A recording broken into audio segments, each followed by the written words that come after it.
जब तक सर बात चली है बी टीम की, तो कहीं न कहीं सर मैं सोशल मीडिया पे एक चीज़ देख रहा हूँ, काफ़ी इधर ज़ोर-शोर से इसको बढ़ावा दिया जा रहा है, वो यह है कि यादव समाज अपने आप को शूद्र भी नहीं कह रहा है। वो ये कह रहे हैं कि जब हम ना दलित हैं, ना शूद्र हैं। हमको ज़बरदस्ती शूद्र इसलिए बनाया जा रहा है, ताकि हमारी जो जाति होती है, वो लड़ाकू होती है और हमारे बहुत सारे ऐसे इतिहास हैं जहाँ पे हमारे बड़े-बड़े राजा हुए हैं, जो लड़ाई करते थे वगैरह-वगैरह। और दलितों के पास एक समस्या क्या है कि उनमें लड़ने की शक्ति नहीं है। इसलिए उनकी जो लड़ाई ब्राह्मणवाद से है, उन ब्राह्मणवाद की लड़ाई में हमारा योगदान वो ले सके, इसलिए हमें वो ज़बरदस्ती का शूद्र बनाना चाहते हैं। तो इस पे थोड़ा-सा प्रकाश डालिए, ये काफ़ी अभी लेटेस्ट ये मुद्दा चल रहा है अपने समाज में। जी। देखिए, ये बहुत खूबसूरत प्रश्न है। दरअसल यादव वर्ग को ये पता नहीं है कि असल शूद्र वही हैं। वो अपने को क्षत्रिय मान रहे हैं, पर उन्हें पता नहीं है कि क्षत्रिय जो है, वो ब्राह्मण की नाजायज़ संतान कहा गया है। उन्हें अगर ये जानकारी प्राप्त हो कि जो क्षत्रिय है, वो तो ब्राह्मण की नाजायज़ संतान है, तो अब सवाल ये आता है कि क्या उन्हें नाजायज़ संतान बनकर रहना पसंद है? सवाल ये आता है कि क्या वो अपने को ये कह रहे हैं कि क्या हम ब्राह्मण की नाजायज़ संतान हैं? और ये मैं ऐसे नहीं बोल रहा हूँ। ये मैं इसका जो है आपको प्रॉपर प्रूफ़ दिखाता हूँ कि ये कहाँ से ये बातें आ रही हैं। ये महाभारत का आदि पर्व है। इसमें आप 64 जो सर्ग है, ये देखें, ये जो 5th जो श्लोक है, 4th और 5th, इसमें साफ-साफ लिखा जाता है, पूर्व काल में जमदग्नि नंदन परशुराम ने 21 बार क्षत्रियों को क्षत्रिय रहित करके उत्तम पर्वत महेंद्र पर तपस्या की थी। उस समय जब भृगुनंदन ने इस लोक को क्षत्रिय शून्य कर दिया था, क्षत्रिय नारियों ने पुत्र की अभिलाषा से ब्राह्मणों की शरण ग्रहण की थी। सवाल ये है कि जो लोग अपने को क्षत्रिय मान रहे हैं, उसमें महाभारत में साफ-साफ लिखा है कि महाभारत काल तक तो पूरा का पूरा खत्म कर दिया। महाभारत भी जब हम पढ़ते हैं, तो कृष्ण जो है वो अपने सारे सैनिकों को दुर्योधन को दे देता है और अर्जुन सबको मार डालता है। तो पूरा का पूरा यादव की जो सेना थी वो खत्म हो जाती है। फिर लास्ट में ये आपस में लड़-मर के सब पूरा खत्म हो जाते हैं। तो वहाँ पे जो यादव कुल था महाभारत में पूरी तरह से खत्म हो जाता है। दूसरी बात क्या आती है कि अब जो बाकी के जो क्षत्रिय बचते हैं, उनको तो ये खत्म कर देता है परशुराम 21 बार में, पूरा खत्म कर देता है। आगे ये लिखता है यहाँ पे साफ-साफ कि जब वो पूरी तरह से खत्म कर दिया, क्षत्रिय शून्य कर दिया, तो क्षत्रिय नारियों ने पुत्र की अभिलाषा से ब्राह्मणों की शरण ग्रहण की। सवाल ये है कि उसके बाद से साफ-साफ महाभारत, जिस महाभारत से कृष्ण का भी नाम आता है, वही ये बात कह रहा है कि आज की जितनी जो क्षत्रिय बन रहे हैं, उनकी जो औरतें थी उस समय, वो पुत्र प्राप्त करने के लिए ब्राह्मण की शरण ग्रहण की थी, ब्राह्मण के पास गई थी। और सुनिए ये 7, 8, 9 श्लोक, इसमें लिखता है, राजन, उन सहस्त्रों क्षत्राणियों ने ब्राह्मणों से गर्भ धारण किया। अब ये कह रहे हैं कि वो जितनी भी क्षत्रराणियाँ थी, सबने किससे गर्भ धारण किया? तो ब्राह्मणों से गर्भ धारण किया। यानी कि आज के जो भी अपने को क्षत्रिय बोल रहे हैं, वो सारे के सारे किसके पुत्र हैं? तो ब्राह्मणों के पुत्र हैं। उनकी माताओं ने ब्राह्मणों से नियोग करवाया। और क्या लिख रहे हैं? और पुनः क्षत्रिय कुल की वृद्धि के लिए अत्यंत बलशाली क्षत्रिय कुमारों तथा कुमारियों को जन्म दिया।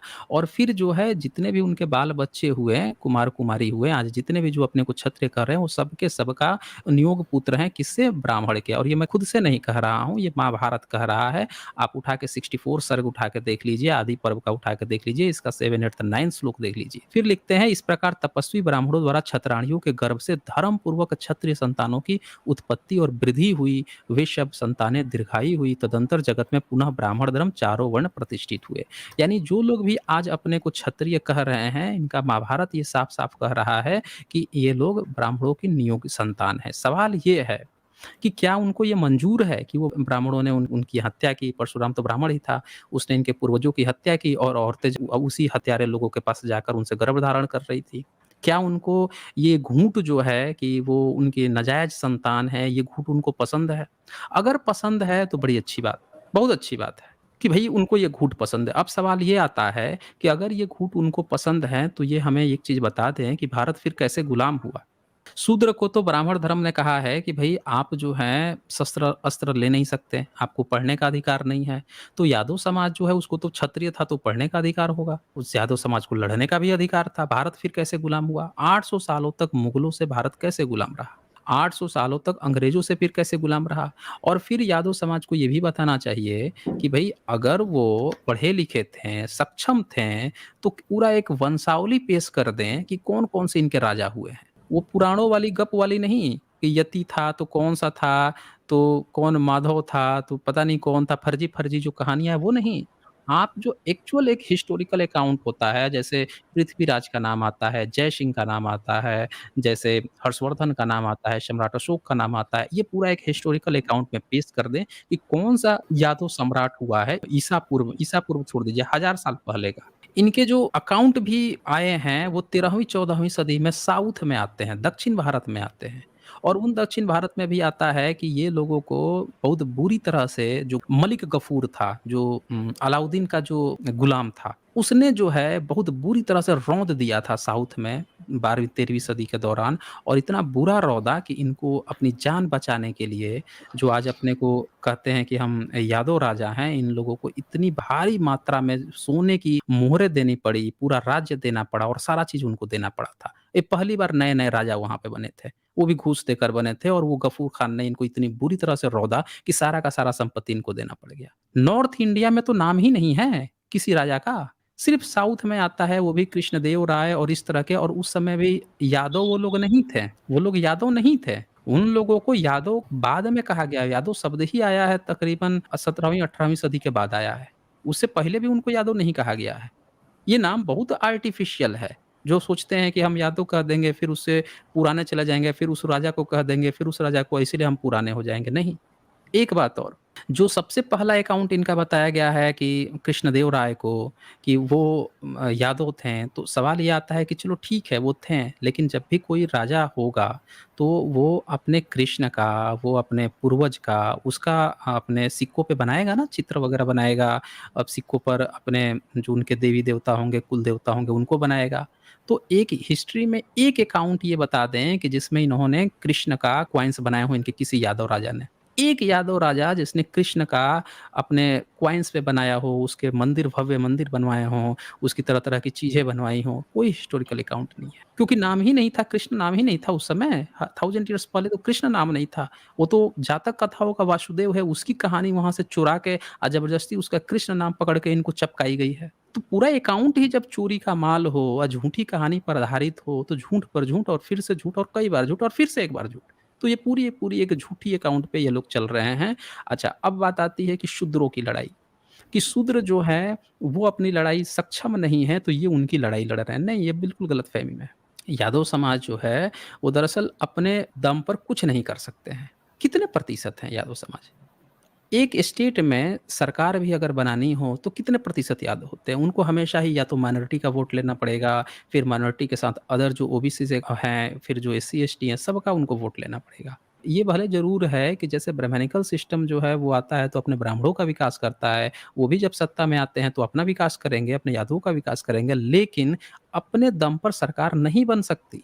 किसी भी एक जाति का भारत में अपने दम पर सरकार नहीं बन सकती, इसीलिए झूठा गर्व है, बिल्कुल मिथ्या गर्व है। और मेरे ख़्याल से जो समझदार लोग होते हैं, वो इस तरह की बात नहीं करते होंगे। उनमें से भी जो वैसे लोग होते होंगे, जो ब्राह्मणिकल सिस्टम के साथ जो फर्जीवाड़ा करते होंगे, उन लोगों के ये अकाउंट इस तरह की बातें वो लोग करते होंगे। समझदार व्यक्ति कभी इस तरह की बात नहीं करता कि हम यादव जो हम शूद्रों की लड़ाई भई आप क्या शूद्रों की लड़ाई लड़ोगे? आपने रामायण नहीं पढ़ा है? रामायण का जब आप युद्ध कांड पढ़ोगे, युद्ध कांड में जब समुद्र से जो बात हो रही है, राम की जो समुद्र से बात हो रही है, तो समुद्र क्या कह रहा है राम तीर लेके कि भई समुद्र तुझे मैं सुखा दूँगा, 3 दिन हो गए तू सुन नहीं रहा मेरी बात को, जगह नहीं दे रहा, खाली नहीं कर रहा।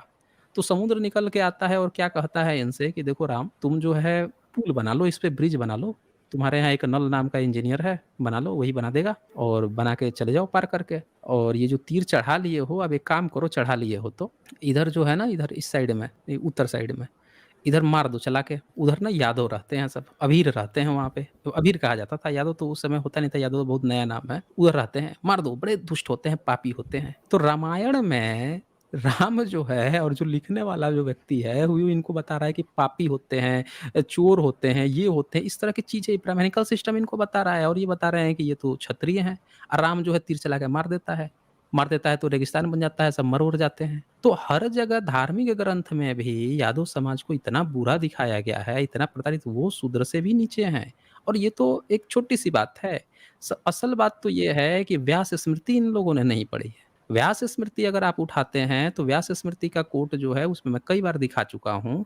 वहाँ पे साफ-साफ लिखा है कि ये तो जो है अंत्यज होते हैं, उनसे भी नीचे ग्वाला समाज है। उसमें लिखा है कि अगर ग्वाला हो गया, तो इनको अगर देख लिए, सुबह में देख लिया अगर किसी ब्राह्मण ने, किसी सवर्ण ने देख लिया इनको, चेहरा देख लिया, तो भैया तुरंत सूरज की तरफ देखने लगो और पाप का अपना नाश करो। अगर गलती से वो बात कर लिया, अगर वो ग्वाले ने बात कर लिया, तो भैया आप जो है घर में नहा-धुआ के ही घर में घुसना, नहीं तो तुम्हारा पूरा सत्यानाश हो जाएगा। उसको अंत्यज से भी नीच, अंत्यज मतलब जो अछूत होते हैं, उनसे भी नीच लिखा है व्यास स्मृति में, वो व्यास जिसको ये लोग खुद क्षत्रिय बताते हैं। व्यास को कहते हैं कि वो क्षत्रिय है, उसने महाभारत लिखा है, हालाँकि वो ब्राह्मण का ही बेटा था। उसकी माता जो है किसी राजा की बेटी थी जो उसमें चली गई थी, मछुआरे के यहाँ।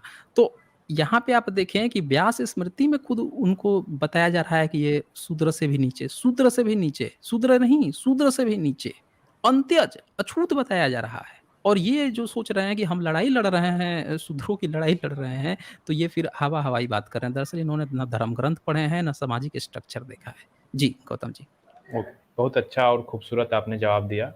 हम वो लाइन भूल रहे हैं सर, जहाँ पे ये दावा किया जाता था, रामायण में ही शायद कहीं पे लिखा गया है कि ग्वाला होते हैं और जानवर का सेवा करना, ऐसा क्षत्रिय में शायद मेंशन किया गया है। इस कारण से वो अपने आप को दावा करते हैं कि हम शूद्र नहीं हैं। हम वो वही लाइन खोज रहे थे, अभी अचानक मैं वो मिस कर गया, कहीं नोट किया था। दरअसल होता क्या है कि ये लोग कभी धर्म ग्रंथ नहीं पढ़ते हैं। देखें, जैसा मैंने बताया आपको कि इनके साथ जब राजा बनने की बारी आई थी, कृष्णदेव राय हो गए या 14वीं 15वीं सदी में साउथ इंडिया में, तो ब्राह्मणिकल सिस्टम ने इनको शूद्र घोषित किया। एक 1928 में अंग्रेजों समय की याचिका है, उसमें भी केस हुआ था, जिसमें इन लोगों ने अपने को क्षत्रिय बताया था। साउथ इंडिया के जो यादव लोग थे, उन्होंने अपने को क्षत्रिय बताया और उसमें जो सुनवाई हुई, तो उसमें उसने उनको बताया कि नहीं ये शूद्र हैं।